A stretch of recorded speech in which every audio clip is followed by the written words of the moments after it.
On a quiet summer night in June 2023, a call for help turned into something far darker. In a modest apartment on the southwest side of San Antonio, Melissa Perez, a 40-year-old mother of 4, was in the middle of a mental health crisis. Her family would later say she struggled with schizophrenia, a condition that, on that night, left her vulnerable and in need of care, not confrontation. But instead of medical help, police arrived. Officers responded to reports of erratic behavior. What they encountered behind that apartment door would become the center of a case that shook the city and sparked national debate. Perez was inside her own home. Within moments of contact, the situation escalated. Gunfire broke the silence. Multiple officers opened fire. Melissa Perez was struck, one of the bullets tearing through her chest, causing catastrophic internal injuries. She died there, in the place that should have been safest, her home. The medical examiner ruled it a homicide. What followed was rare and explosive. 3 San Antonio police officers were charged in connection with her death. 2 faced murder charges. 1 faced aggravated assault with a deadly weapon. It marked a historic moment. Officers being criminally prosecuted for an on-duty shooting in a way the city had never seen before. The courtroom battle that unfolded in 2025 painted 2 very different stories. Prosecutors argued that Perez was a woman in crisis, not a threat, that the officers failed to de-escalate and instead resorted to deadly force too quickly. The defense told a different narrative, that officers were confronted with a dangerous and unpredictable situation and made a split-second decision to protect themselves. At the center of it all were haunting questions. Should police have entered her apartment at all? Was deadly force justified? Could this have been prevented? After days of testimony, evidence, and intense scrutiny, the jury reached its decision: not guilty. All 3 officers were acquitted. The verdict closed the legal case, but not the controversy. For many, it raised deeper concerns about how law enforcement handles mental health crises and how accountability is determined when lives are lost. The death of Melissa Perez remains a stark and unsettling reminder. Sometimes, the line between help and harm is crossed in an instant, and the consequences echo long after the shots are fired.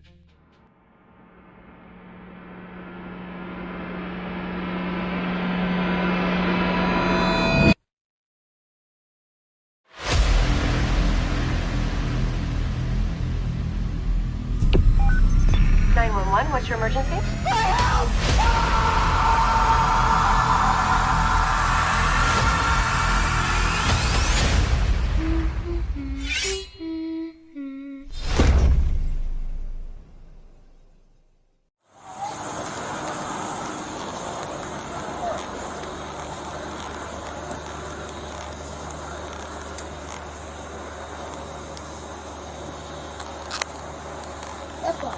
Hey, lady, get over here.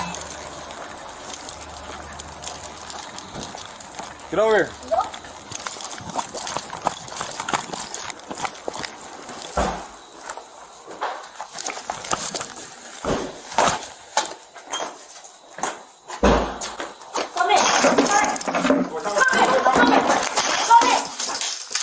You're gonna get shot. Shoot me.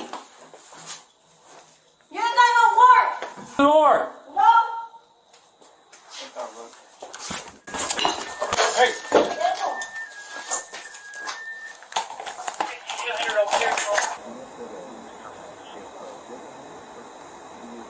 Hey, hold on. You ain't got no work. Let's go. Move. Go. Hey, watch out. Hey, watch out.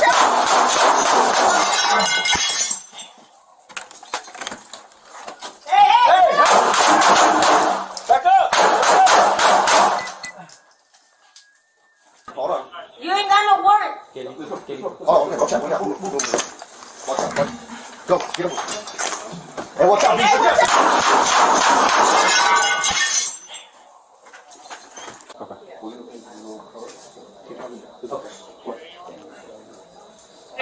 so if we have all this evidence, Hold on, B, hold on. You ain't got no warrant. Come on, go, get him. Hey, watch out, Hey, watch out.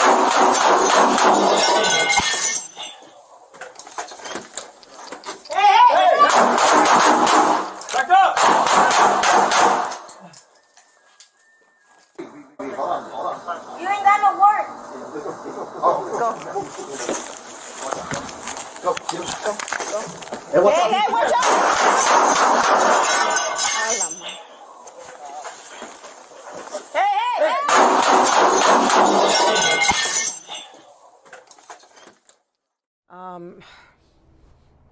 I guess my first question to you, describe the moment right after the shooting happened.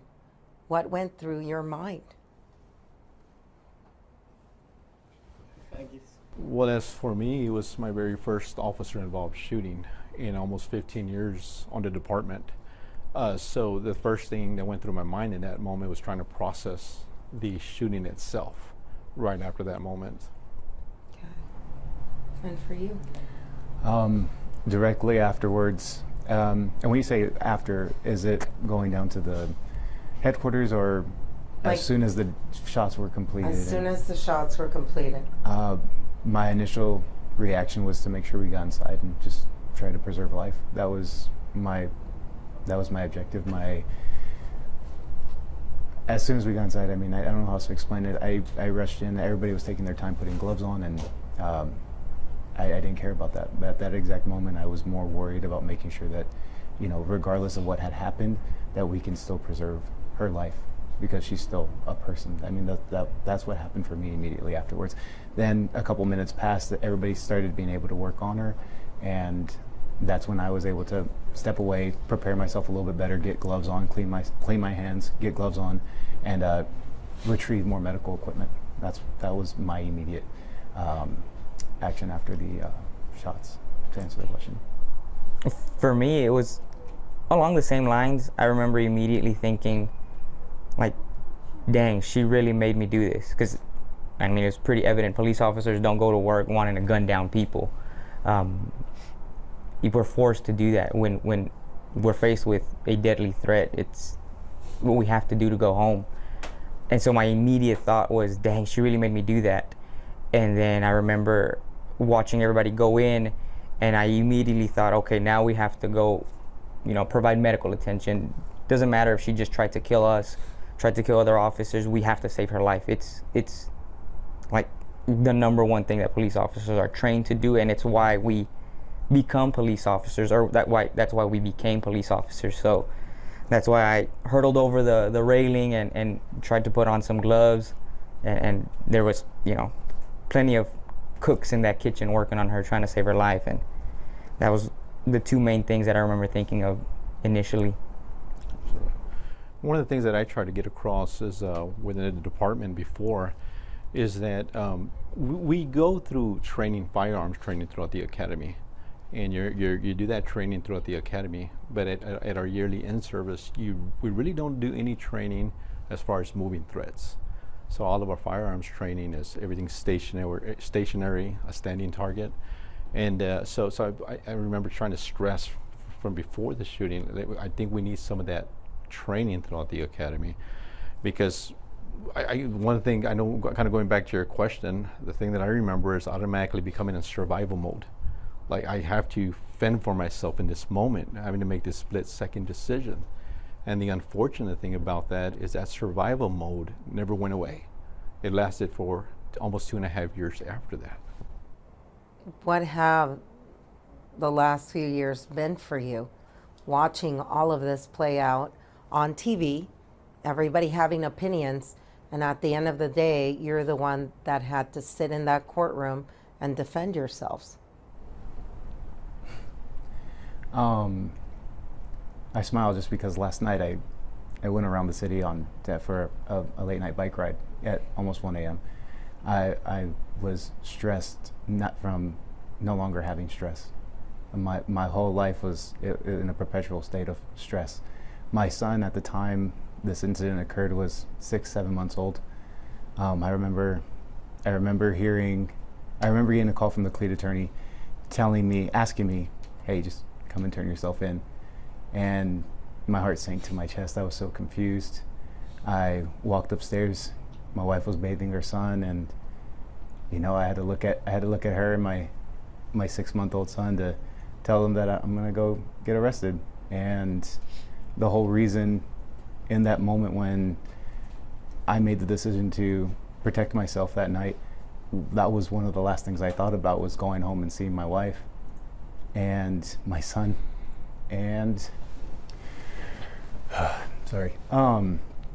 living in that constant state of fighting to be there for him, being able to make sure he grows up to be a good man, a good member of society, all those things to guide him in that right direction. I lived in a constant state of fear, not knowing if I was going to be there for him or not.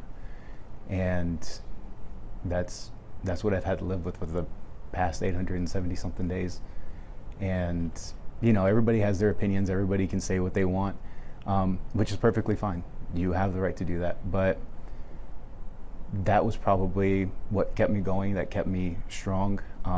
Definitely got a lot closer to God. There wasn't a time that I didn't ask for a sign and I didn't get it. And I, just like anybody else, would have faced this, I would hope, head high and confidently, because we like Sergeant Flota said, we were trained to do things the way that we're supposed to do them. And that night, I was completely oblivious to the fact that if we did anything wrong, because I didn't feel like we did anything wrong.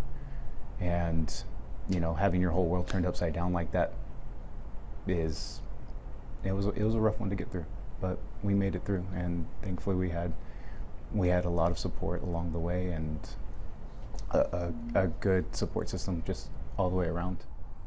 Same for you. I mean, you've been watching the news. Sure. You've watched the coverage.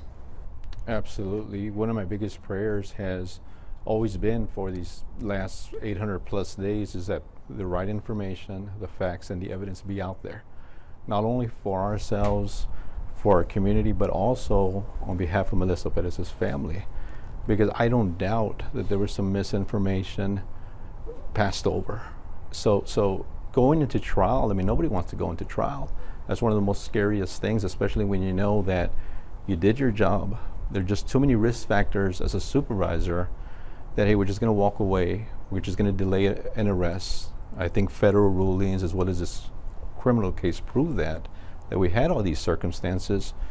But going back to your question, I believe that going into trial actually presented that, where all this misinformation and false narratives were absolutely eliminated, because all these things that were said about us made us out to be these monsters that we're really not, because of these stories that were running around.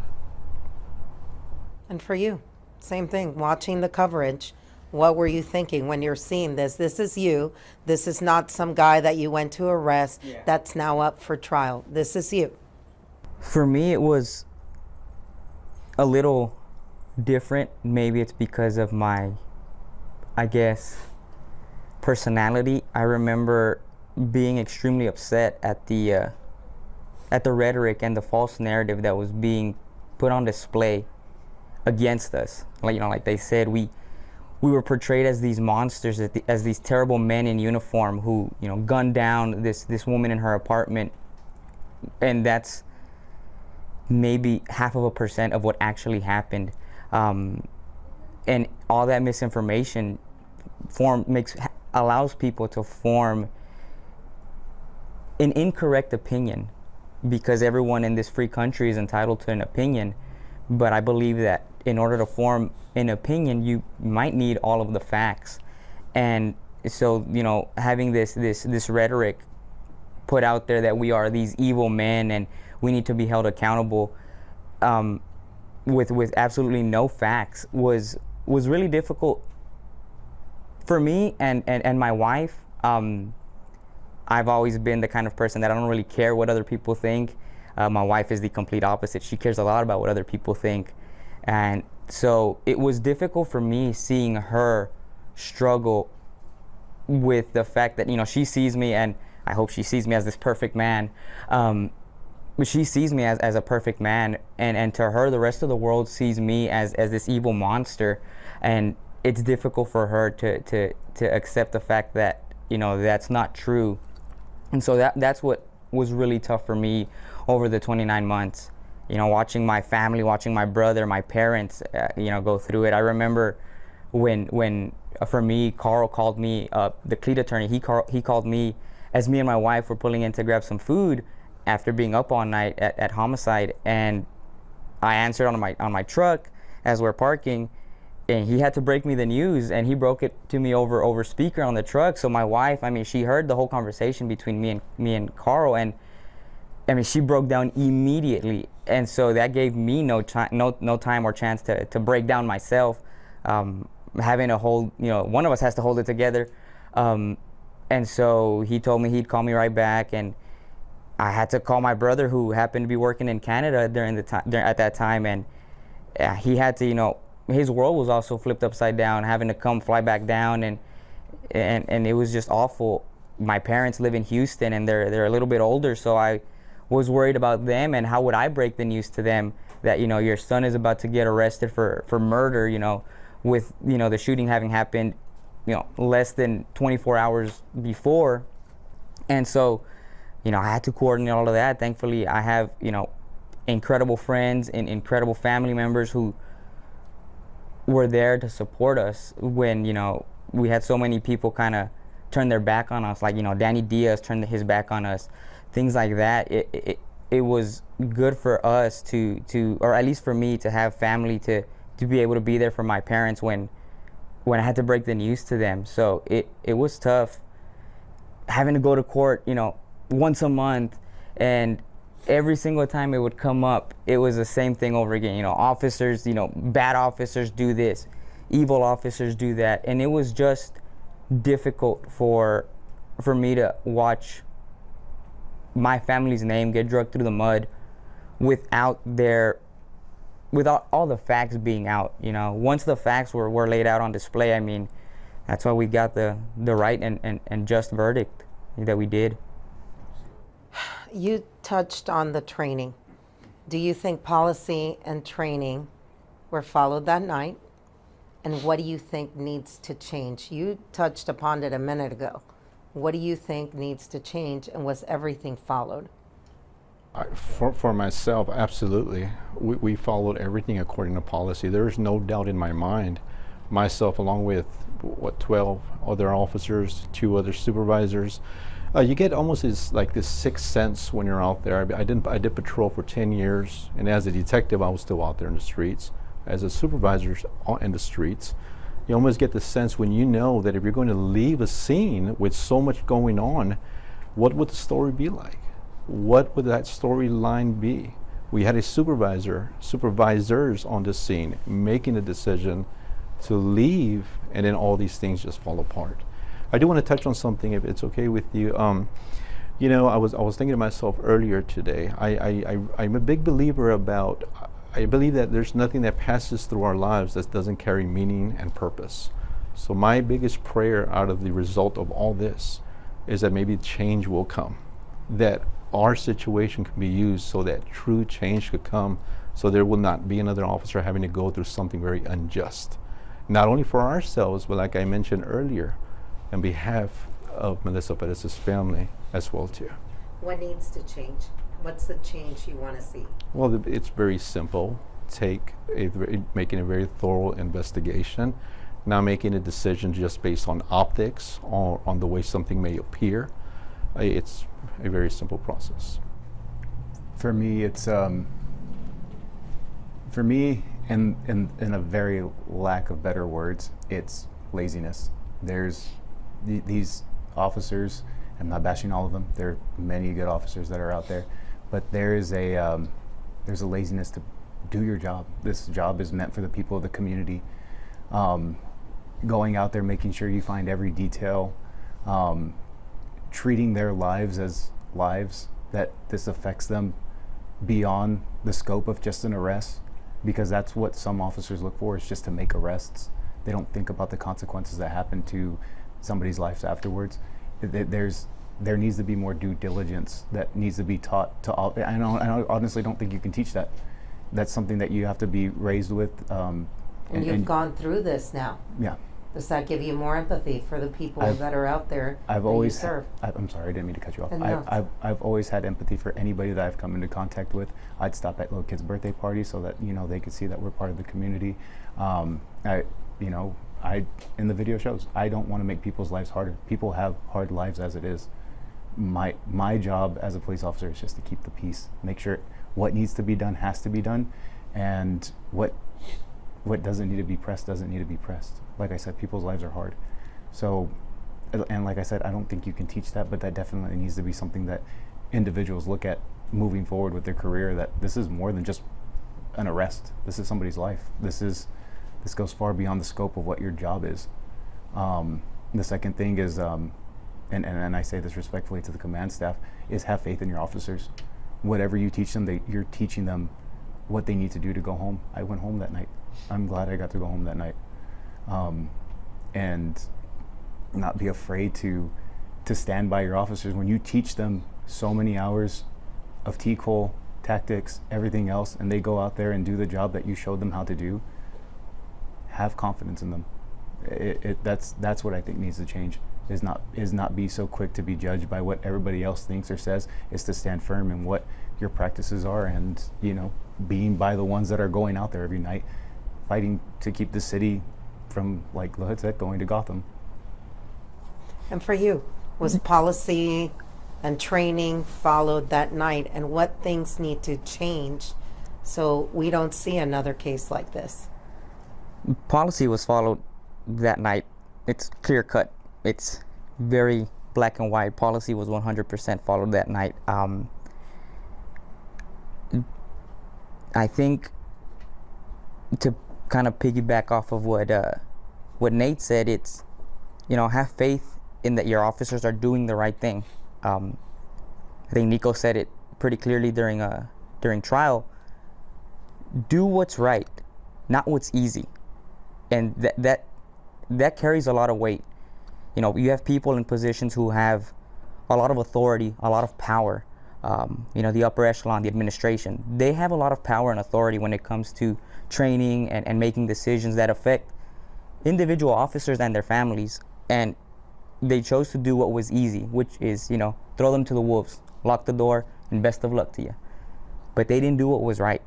They chose the easy option, and it reflects on the kind of person and character that they are.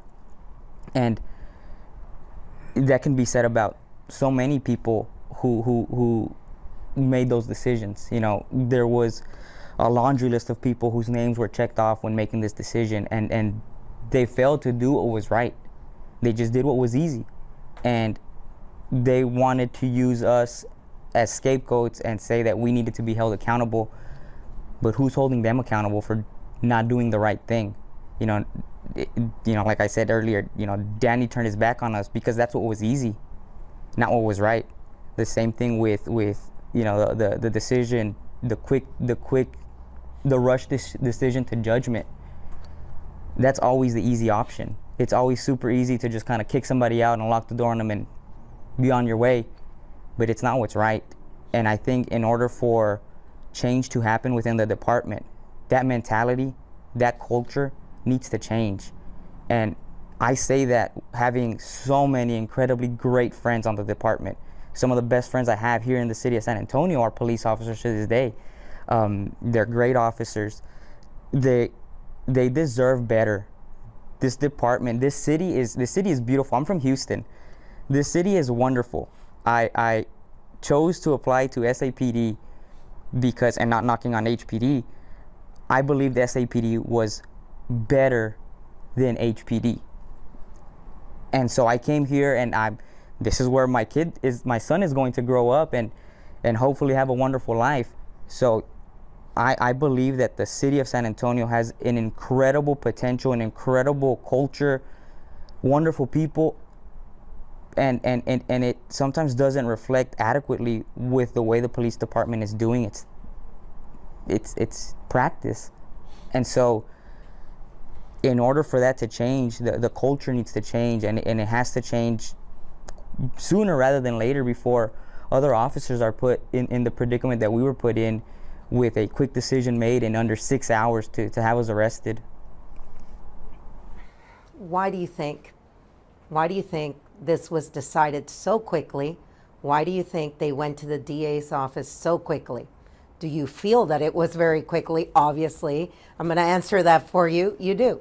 Why do you think they decided so quickly to charge you? Well, you know, when we were called to turn ourselves in, the first thought that I thought about, there's just no way. As a detective, I process crime scenes, so I knew there's just no way in the world that they were able to process everything, especially in an officer-involved shooting in a very short period of time.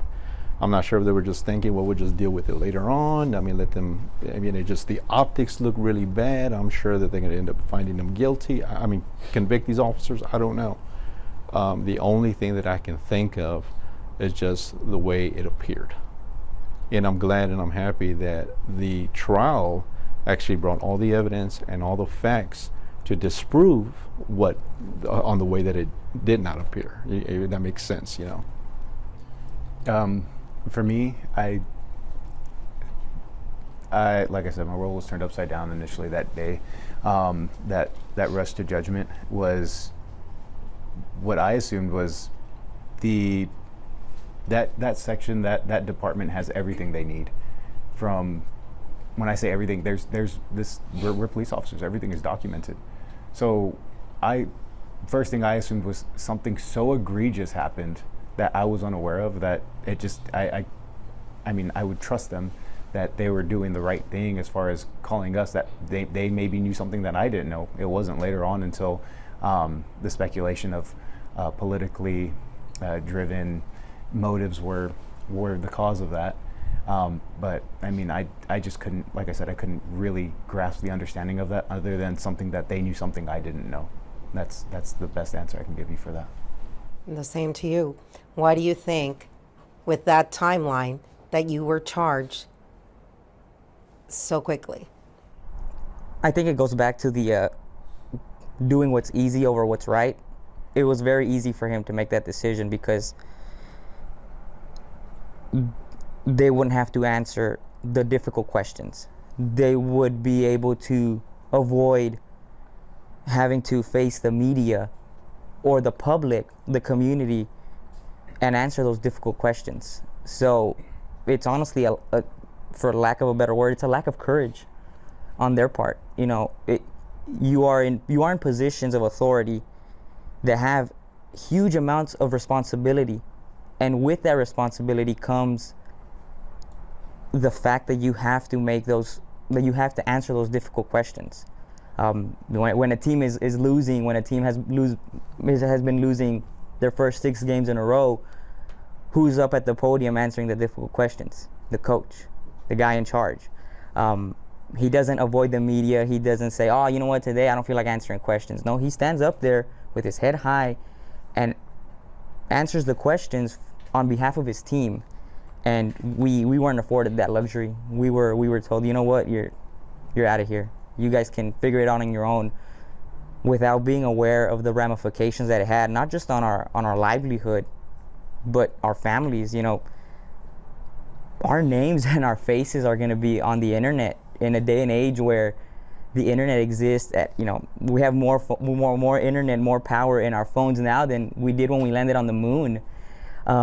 So we're just a Google search away, and no matter that we were found not guilty, our faces are still going to be plastered up forever. Our mugshots are going to be out there forever. My son, when he goes into college and begins having to do research on papers, he's going to Google his dad's name, and even though it happened 20 years ago, he's going to see, oh my God, that's my dad.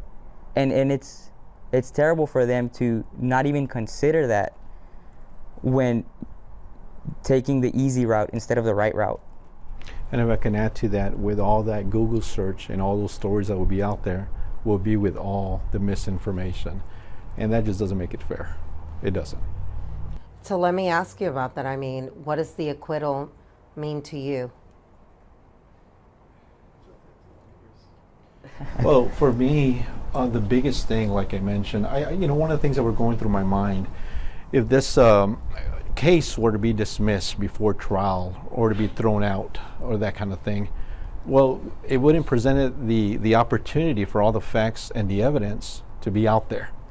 I mean, 21 days of trial. I mean, our defense team did a very, very great job in being very thorough.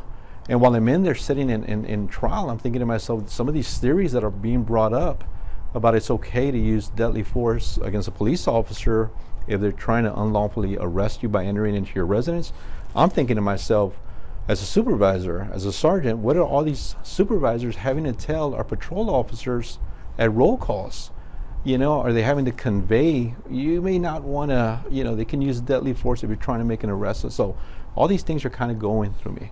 But the fact that all these things were ruled out, and again, the facts and the evidence being presented, I'm praying that for us, we find closure. But like I mentioned earlier, also the family, Melissa Perez's family will also find closure throughout this whole process, as well as other officers within the department that might have been hearing different narratives of what actually went on, because that's the other hard thing throughout this whole ordeal. There are just stories circulating as well throughout the department of things that happened that didn't happen, and that's hard in itself too as well. For me, what this acquittal means is it's definitely it's an opportunity to learn from this, because there's so many things that can be made better, from policing to crisis intervention. Yes. There's so many things that can be taken away from this, and that's like how this has been going is, from how policing is done, the investigations being thorough, as to how to respond to certain calls. There's so much learning opportunity that comes from this. But for me, what the acquittal means most is that I get to get back to my life. They don't talk about how hard it is to get a job after they drag your name through the mud when you go to the grocery stores and people are staring at you because they recognize you. I'm a 6'1" individual in San Antonio. I stick out like a sore thumb. It's not, and I grew up on the South Side, so everybody knows my family on the South Side, knows me. They know who I am. They've always said that I'm a good person, everything else like that. But from one day to the next, I felt like the world changed on me, and now I feel like I can walk back out in public and not be scrutinized or demonized by everybody that I come across. But there's so many things that this means to me, and those are just a few of them. Okay. Same thing. What does the acquittal mean to you? And you just hit it on the nose. This will live forever on the internet. Your child will be 20 years old and Google his dad's name, and this will show up again on the internet. The acquittal for me is pretty much, what Nate said, except for the part where he's 6'1", because I'm 5 foot even. So, on the contrast, people recognize me. They see, oh my God, that's that short officer who was in that shooting. They recognize me. Anywhere you go, your face is all over the internet. So, people can see you, now with, TikTok, Instagram, Facebook, your face is everywhere. And now with this acquittal means, for me specifically, and I told my family on Monday, this acquittal wasn't for me. It was for them. For them to be able to say, okay, my son, my husband, my brother, my friend, he's going to be around for, hopefully until I'm 100, right? He's going to be around. No more living in limbo. No more wondering if I'm going to make it to my son's birth. And no more wondering if I'm going to be at my dad's retirement party. That awful state of limbo is terrible, and I don't wish it upon my worst enemy. And I don't think that's something that was ever thought of when they made the easy decision as opposed to the right decision. And so, this acquittal just means that I can hold my head as high as I can, being 5 foot even. I can go out into the world and tell the world what I already knew, that I was innocent from the beginning, that this was a rush to judgment, a poor investigation, a politically driven decision. You know, all of that, I can hold my head up high knowing that that's out there now. Whether people want to look at that or not, that's on them. And you know, this acquittal was for my friends and my family members who supported me through the most terrible 29 months of my life. You know, they stood behind me, stood next to me, supported me, checked in on me whenever, you know, they were like, hey man, how are you doing? How are you feeling? You know, those are the people that this was for. And I'm just lucky I had an incredible support system, and I'm sure my buddies here did too. You know, I have, you know, an incredible wife who literally held me up when I most needed it. I would break down from time to time in our living room, in our kitchen, when the thought of, man, I don't know if I'm gonna be around for my 30th birthday. I don't know if I'm gonna be in prison when I'm 33. These are things that good ordinary officers shouldn't have to wonder. You know, it's appalling for somebody to make such an unjust decision with other people's lives. You know, we're not pawns. We're human beings. We have families. The day I got arrested, it was, I had to go turn myself in immediately. I didn't even get to say goodbye to my dogs. You know, I remember sitting in the cell with these two guys, and Nate, it was like, man, I didn't even get to say goodbye to my son, and I said, man, I didn't even get to say goodbye to my dogs. You know, obviously completely different things, right? But it was just terrible. You know, my wife held me up as whatever she had going on in her world, in her life, she held me up, and I was lucky enough to have an incredible wife. I have a younger brother who did the same in a sense, and you know, incredible friends on the department who, you know, police officers or not, they've gone to bat for me. Incredible friends that I've known for 15, 20 years from Houston. This acquittal was for them. It was never meant for me. I knew I was justified from the beginning. It was for them. Absolutely. And I go back to saying it would have been just a few simple words from our leadership. We have an initial investigation in this officer-involved shooting. That's all. So that a proper investigation would have been done, and all this would have been prevented. With that said, I got a couple more questions and we'll wrap it up. What would you want to say today to her family? From the bottom of my heart, from my family to hers, we're so sorry for your loss. You know, I pray that they find healing. I pray that they find the strength to keep moving forward, and you know, just to love themselves. And no matter what had happened throughout this whole entire ordeal, I extend nothing but my sincerest condolences and just love overall to them. And they can hate me, they can think whatever they like of me, but I will never hold anything against them. And it's just very sincere when I say I love y'all, and I hope that y'all can heal. That's what I would like to say. I would like to say that since day one, we've been praying for the family. And I'm praying that this interview, along with the trial itself, would help for healing and closure on behalf of their family. Well, for me, it's the same. You know, it's my deepest condolences. Nobody wants to take another person's life. That's just, as another human being, we never dream of that. And I hope that they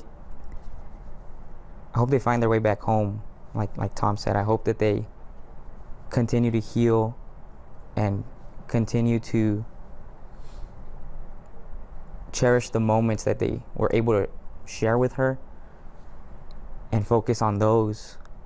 And hopefully the trial helped them find some sort of closure. And if that closure for them is to hate all three of us, then so be it. I'm no one to say who someone can and cannot hate. If that's what they need to continue to move on, then I have no problem them doing that. I just hope that they know that I extend my deepest condolences and that I am terribly sorry for their loss. And I hope that they find closure one day. Do you want to go back to SAPD? That's a tough question. With the right circumstances, as far as being able to do my job, be trusted to do my job, absolutely. I love serving my community. As much as I didn't like some of the people that were not thorough in serving their community, besides all of that, you ultimately, I mean, you do it for a reason. I did it because I genuinely loved helping out the community, and I loved making sure that I could make people's lives easier, especially with all the stigma with law enforcement and everything else like that. Every time I talk to any of my friends, like I said, I grew up on the South Side, so a lot of the times we get F-bombs with police, and I really wanted to change the narrative on that. So if the opportunity does present itself, I'd love to go back to serving my community. Do you want to go back to SAPD? Being 2 days after the acquittal, it hasn't even crossed my mind. I think I'm just trying to process everything in, and more importantly, process the incident in itself. Because like I mentioned, the morning that we woke up after the incident, we had to turn ourselves in. So I've never been able to get an opportunity to even process the incident in itself. Wow. Do you want to go back to San Antonio Police Department? I'm going to say this as respectfully as I possibly can. Absolutely not. The only way I'd ever go back is if the city manager appoints me chief. And that's never going to happen. I resigned back in December of 2023. So, once again, the rhetoric and the narrative of, these 3 officers are going to go back to the department with back pay and full benefits.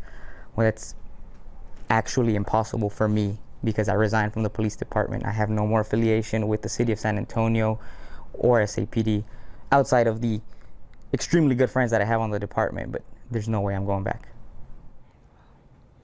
Anything else I didn't ask you? And I keep looking at you because, and I've spent a lot of time with officers. I was embedded with the gang unit for 3 months and 1 year. I see what you guys do, and I see what the supervisors do. You're standing there that night, and you have younger officers. And the sense of responsibility you must have felt that night.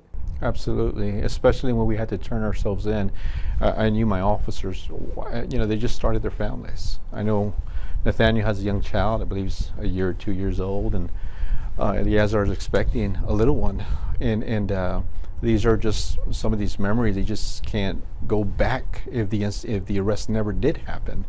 So throughout this whole time, I had just been praying and hoping, not only for myself, but for these 2 individuals. When the verdicts were read, and they read mine first, yes, it was a sign of relief. But I knew that going into theirs, I wouldn't be okay if theirs wasn't okay. There's just no way in the world. So, yes, absolutely, I agree with you. And you want to say anything about your attorneys? Because I know what we were all saying when we saw the attorneys who they were. Not everyone can afford to have this type of attorney in their case. What do you have to say about them? If you don't mind if I begin with that one. And I'm sure that this will probably be omitted from the interview. Oh, we're planning on putting it on the website, so. Well, okay. Well, there's a scripture that says in Psalm 118, verse 7, that the Lord is among those who help us. So in seeing each and every of these defense attorneys and what they had to do, and the only thing they did was bring truth to light. That's what they were used for. Bring all the evidence, the facts, and the truth. And seeing that, I couldn't be more honored than to have the defense team on our side. Same to you. He couldn't have said it better than myself, but this firm, this group of people have taken me in as if I was their own. They know about my family, they know my son, they know my hopes and dreams, and they believed in that, and they wanted to, they believed in that with just everything that they had, and they fought tooth and nail to make sure that I could be there to pursue the dreams that I have in my life, and they're just beyond great. It's one of the most memorable experiences I'll ever have in my life, being able to sit beside them and watch them do what they do so well. Same to you. Yeah, one of the first few things that Ben told me was, you know, I'm not gonna let anyone hurt you. And that was kind of his little motto that he would tell me. I'm not gonna let anyone hurt you. I'm not gonna let anyone hurt you. And he took sort of a kinship to me, and he always calls me his little brother, despite our age gap. And yeah, I mean, him, Mario, Jacob, Alex, they were absolutely amazing. I mean, I've told this to them so many times. You know, as tragic as this event was, I'm so happy I was able to meet them. They are just some of the most incredible people. Same with Nico and Jay. You know, these are people that I would probably never meet, and I was blessed enough to have encountered them under unfortunate circumstances. You know, Tom, you know, being Canadian, I don't think I'd ever meet Tom. Same with Christian. I don't think I'd ever come across these amazing, incredible individuals who, you know, they love to say how great police officers are, but, you know, I think they deserve a pat on the back too. I mean, they are absolutely the best at what they do, from top to bottom. You know, Tom, Christian, Nico, Jason, Jay, Patrick, you know, Ben, Mario, Jacob. They're just incredible human beings who have a special place in God's heaven. They are just some of the most incredible human beings one could ever meet. And Alex. God forbid I forget her, Alex, yes. So anything else that I didn't ask you that you want to include in here? I think I've said everything I needed to say. I appreciate it. Thank you for your time. I appreciate you. Are you hoping and dreaming again? A little bit. It'll slowly come back, but it's like a second lease on life. I mean, I don't know what I want to do yet, but I know whatever I want to do, I can do it. As a former San Antonio police sergeant, but also as a human being, the only thing I'm asking is leadership out there in the department, do what they have to do to make sure that this kind of thing doesn't happen to our future generation of police officers. We don't deserve this. Anything you want to say to Chief McManus? Just the leadership. Okay.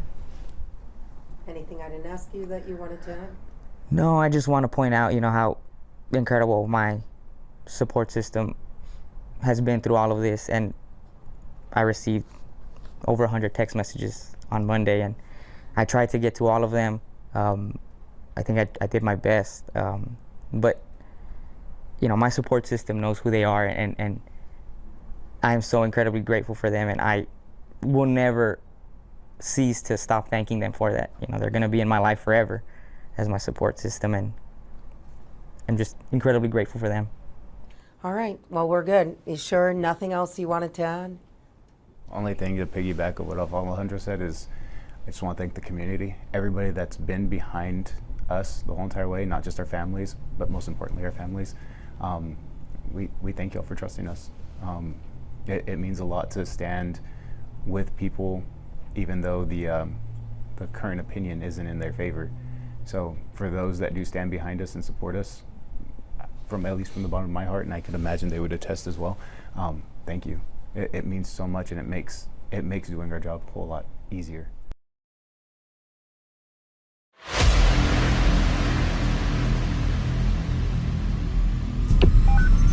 911, what's your emergency? Help!